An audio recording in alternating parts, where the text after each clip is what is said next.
Halo sahabat Magraners dimanapun kalian berada, gimana kabar kalian? Piye? Masih sering nemu toples tenggo isinya kerupuk?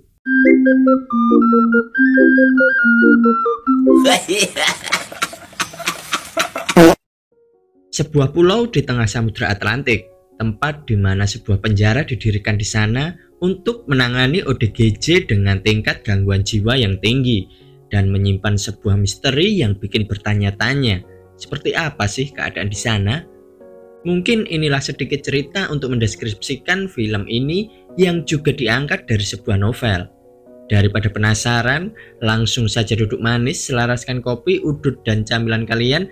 Dan nggak lupa juga intro dulu.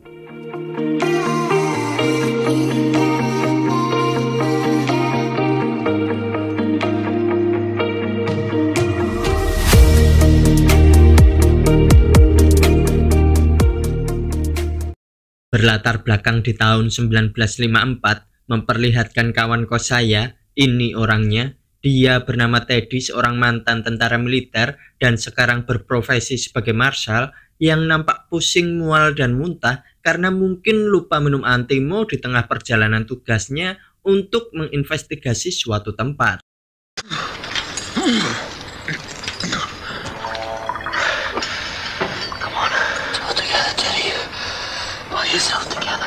Bersama dengan rekannya yang bernama Cuk, mantan RW saya, dia ini juga seorang marshal, menaiki kapal feri sambil ngudut dan ngobrol-ngobrol kecil karena pertemuan pertama kali mereka dalam penugasan, menanti tiba di lokasi tujuan, yaitu Pulau Suter.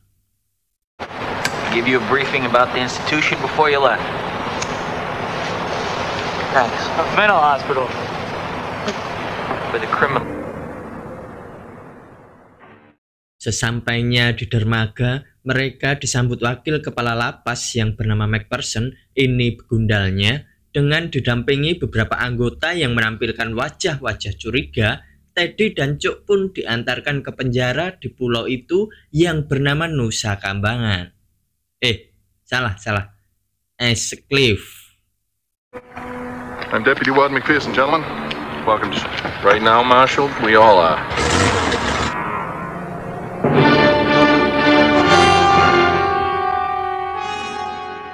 Kemudian di gerbang pintu masuk, mereka diharuskan mematuhi protokol keamanan di situ di mana senjata mereka harus dititipkan untuk menginvestigasi tempat itu.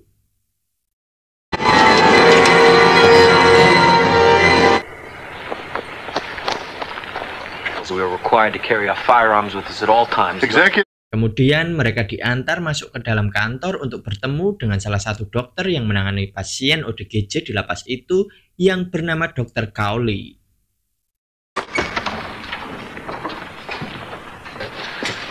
Marshal Hall.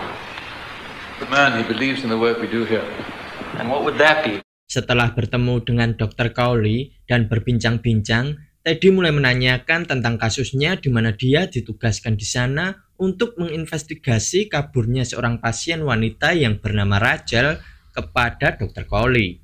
Dr. Cowley pun menjelaskan biodata Rachel dan penyebab dia menjadi pasien di sana, di mana diceritakan bahwa Rachel telah membunuh ketiga anaknya dengan cara ditenggelamkan di sebuah danau. One, Rachel Solando. Brings him round the kitchen table. She ate a meal there before a neighbor dropped by. Lalu Dr. Cowley menyodorkan file tentang Rachel dan membuat Teddy teringat masa lalunya yang menyebabkan dia pusing karena mungkin efek mabuk laut masih dia rasakan saat itu. She insisted the children weren't dead. In that case, you're quite right. The simpler the better. Thanks so. Kemudian mereka diantar ke ruangan Rachel dan menurut keterangan Dr. Cowley bahwa ruangan itu terkunci dari dalam yang sangat tidak memungkinkan untuk Rachel kabur dari ruangan itu. Di sana Teddy mulai memeriksa ruangan Rachel di setiap sudutnya hingga Teddy menemukan sebuah pesan dalam secarik kertas yang membuat dia beranggapan ada alasan kenapa Rachel kabur dari sana. She was gone.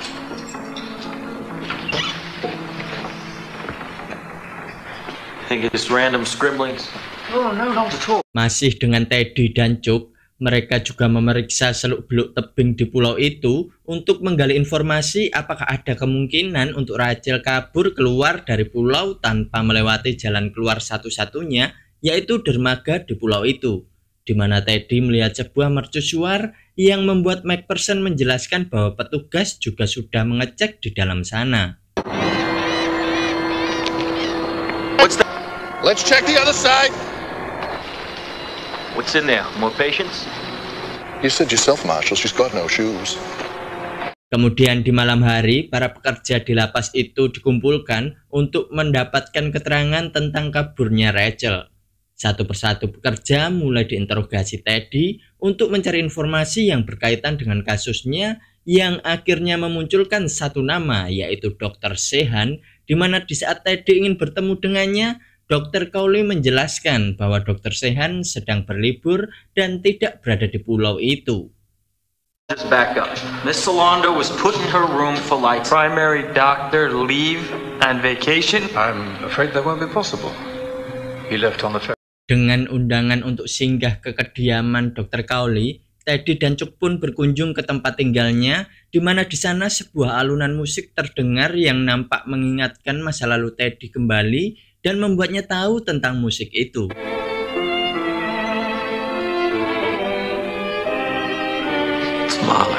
Di sana dia juga bertemu dengan Dr. Jeremiah dan perbincangan kecil mereka lakukan dengan masih diiringi lantunan musik yang semakin membuat Teddy teringat masa lalunya, di mana dia akhirnya meminta berkas file yang dibutuhkan untuk investigasinya. Namun Dr. Jeremiah menolaknya, yang membuat Teddy emosi dan memutuskan untuk kembali pulang keesokan harinya dan menutup kasus yang sedang ditanganinya.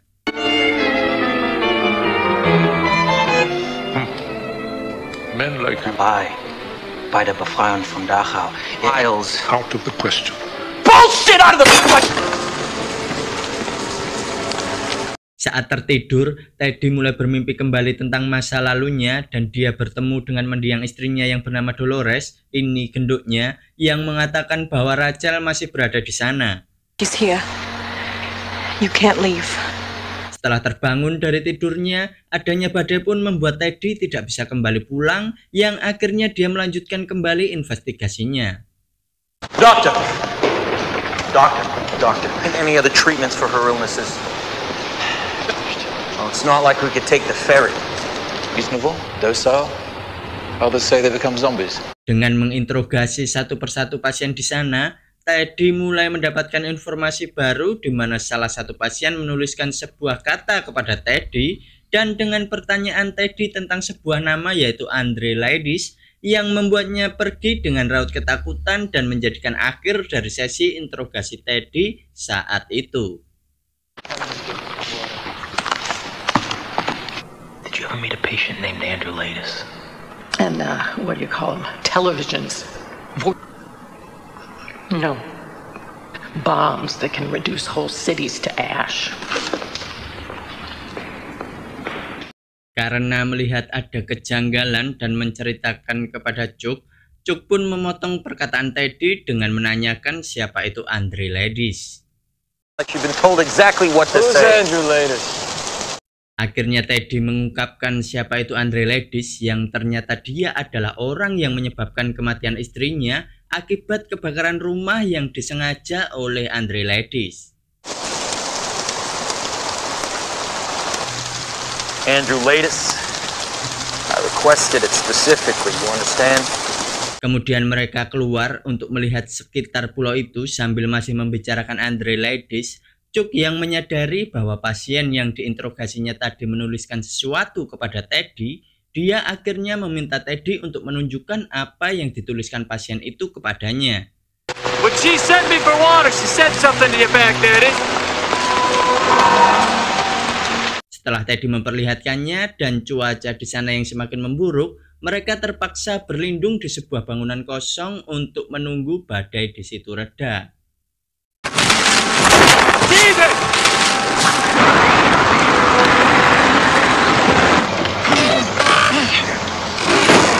Di bangunan itu, Teddy mulai menceritakan kembali masa lalunya kepada Chuck, di mana dia dulunya adalah pasukan militer yang berperang melawan Nazi Jerman, dan sebuah kejadian pembantaian terjadi di sana dan menyisakan trauma kepada Teddy, apalagi ditambah dengan kematian istrinya. When I went outside, I saw all the bodies on the...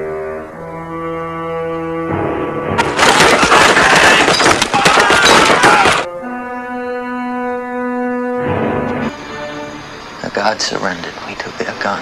Tak berselang lama, McPherson menemukan lokasi Teddy dan Chuck untuk menjemput mereka karena badai juga belum mereda. This is Deputy Ward McPherson.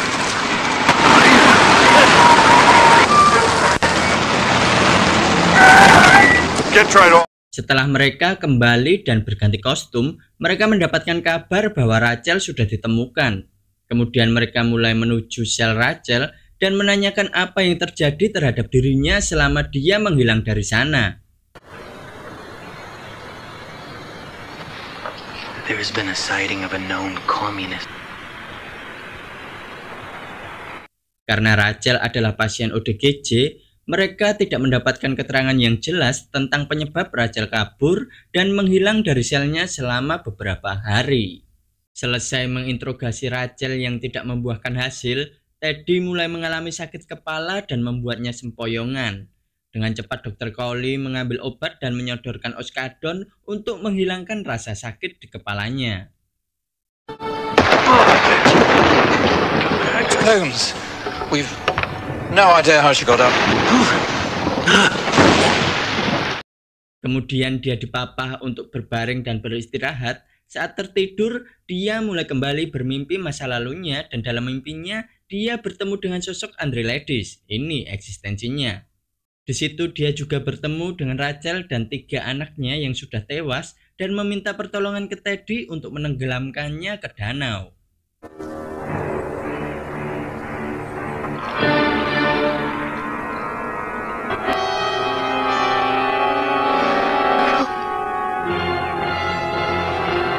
Setelah itu dia terbangun, namun dia malah bertemu dengan mendiang istrinya yang tetap berkata bahwa Andre masih di pulau itu. Dan ternyata Teddy mengalami mimpi di dalam mimpinya.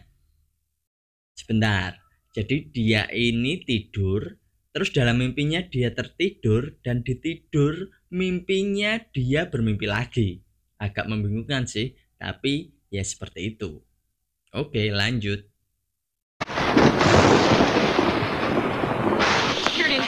Ward A. I got it.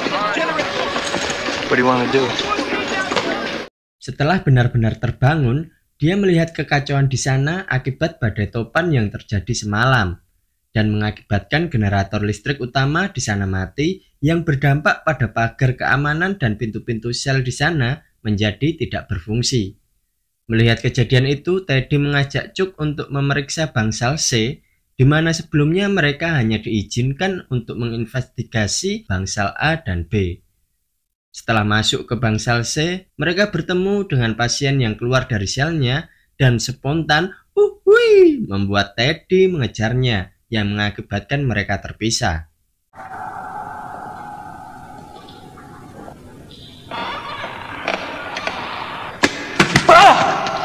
Tag, you're in. Hey! Hey! Karena terpisah dan Teddy masuk lebih dalam menelusuri tempat itu, dia bertemu dengan pasien yang dikenalinya dan meminta keterangan ke pasien itu. Namun di sana Teddy mulai berhalusinasi, di mana sosok istrinya muncul dan mengatakan untuk segera pergi dari pulau itu. This isn't about the truth. Yes, it is. It's about exposing the... Out of here. Tell him about the day you brought me my locket. You gotta do it! Setelah bertemu Chuck kembali, Teddy menceritakan kecurigaannya kepada Chuck tentang apa yang terjadi di pulau itu dan berniat untuk menyelidiki lokasi mercusuar di sana. Karena hari sudah hampir gelap, Chuck melarangnya yang mengakibatkan sedikit perdebatan terjadi di antara mereka. Dan akhirnya Teddy tetap kekeh mencari jalan menuju mercusuar itu dan Chuck memilih untuk menunggunya. Stop you. Why would you want to, Chuck? Why? Because... Fine. Like what? Like what? How am I acting? Sekembalinya Teddy karena tidak menemukan jalan lain ke mercusuar itu, dia mendapati Chuck sudah tidak ada di tempat dia menunggu, dan hanya terdapat bekas rokok yang masih menyala di sana. Setelah memanggil-manggil Chuck namun tidak mendapat jawaban, dari tebing itu dia melihat sesosok tubuh yang tergeletak di bebatuan di bawah tebing dan mulai menuruninya untuk mengecek apakah tubuh itu adalah Chuck yang mungkin terjatuh dari sana. Chuck!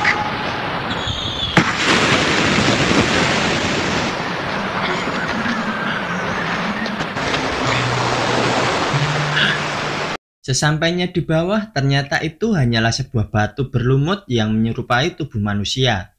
Namun di situ Teddy melihat segerombolan tikus yang keluar dari sarangnya, dan saat melihat sekitar situ pandangannya terhenti di sebuah goa dengan sedikit nampak cahaya api yang membuatnya bergerak menuju goa itu.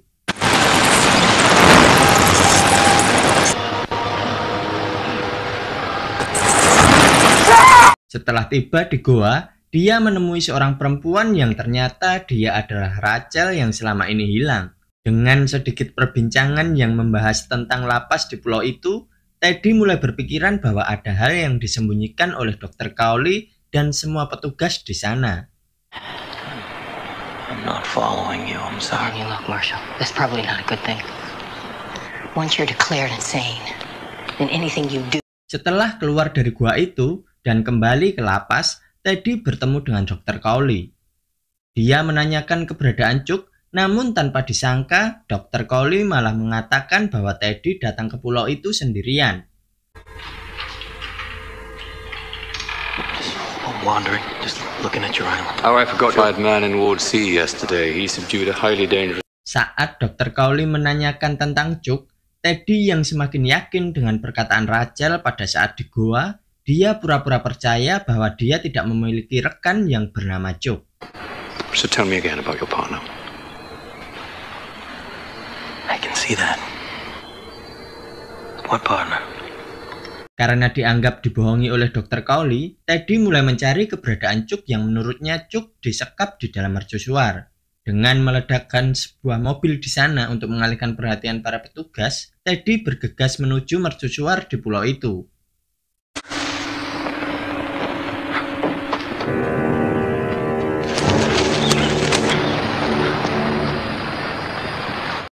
Sesampainya di sana, setelah berhasil merobohkan satu penjaga, dia mengambil senjata penjaga itu dan mulai memasuki mercusuar itu.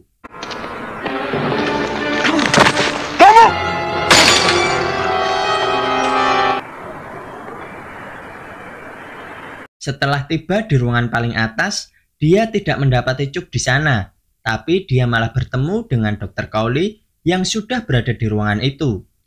Di situ kenyataan pun diungkapkan oleh Dr. Cowley bahwa sebenarnya Teddy ini adalah salah satu pasien di lapas itu selama 2 tahun yang menurutnya sangat cerdas, ganas, dan berbahaya. You're not on anything, as a matter of fact. Where is he? Let's try this another way. Only here at Ashcliffe because of the case, and you've uncovered a conspiracy. Dr. Cowley juga menceritakan bahwa nama asli Teddy adalah Andre Ladis, dan Rachel sebenarnya tidak ada. Karena sebenarnya, Rachel itu adalah cerita halusinasi yang dibuat Teddy akibat trauma dari kematian istrinya. Your name is Andrew Ladis, the 67th... Give me one reason why I would even touch him. Because he called you partner, the dreams you have every night. You were at Dachau, but you... Di tengah perdebatannya dengan Dr. Cowley, tiba-tiba Chuck muncul dan memberitahukan kebenaran kepada Teddy bahwa dia sebenarnya adalah Dr. Sheehan yang merupakan psikiater pribadi Teddy. Do you recognize me, Andrew? By the way, someone had to stick with you, keep you safe. I'm Lester Sheehan. Karena tekanan dan kenyataan pahit yang didengarnya, Teddy mencoba menyangkalnya dan mencekik Dr. Sheehan. Namun dengan cepat Dr. Cowley menunjukkan foto anak-anak Teddy yang membuatnya semakin tertekan karena menurutnya dia tidak memiliki anak. Every night. We never had a little girl. Singkat cerita, setelah kejadian di mercusuar, entah Teddy pingsan atau gimana, tiba-tiba scene menampilkan mimpi Teddy yang mengungkapkan kebenaran cerita tentang kehidupan masa lalunya, di mana ternyata ketiga anaknya tewas karena ditenggelamkan istrinya yang mengalami gangguan jiwa. Dan atas permintaan istrinya, Teddy terpaksa membunuhnya agar terlepas dari siksaan kejiwaan yang dialami istrinya. I love you, Rex. Saat terbangun dan diberikan penjelasan oleh Dr. Sheehan bahwa lapas itu berusaha menyembuhkan kejiwaannya, di mana dia mengalami gangguan yang mengakibatkan halusinasi dan membuat sebuah cerita fiktif terhadap kehidupannya dengan tujuan untuk menyangkal kenyataan pahit dan trauma di masa lalunya yang berulang-ulang. Setelah mendengar penjelasan Dr. Sheehan tentang penyakitnya, akhirnya Teddy menerima kenyataan itu dan mengakui semua kejadian pembunuhan kepada istrinya, termasuk nama aslinya. No, you've accepted reality. My name's Andrew Latus. I killed him. And I murdered my wife in the spring. Scene pun menunjukkan Teddy atau Andre yang sedang duduk di luar pintu, dan Dr. Sheehan pun datang membuka pembicaraan untuk memastikan kesembuhannya. Namun di situ Teddy masih mengira dirinya adalah Marshall yang masih dalam penugasan. Dengan kode menggelengkan kepala ke Dr. Cowley untuk memberitahukan bahwa Teddy masih mengalami gangguan kejiwaan, dia mulai digiring ke suatu lokasi yang saya pun tidak tahu kemana dan menjadi akhir dari cerita film ini.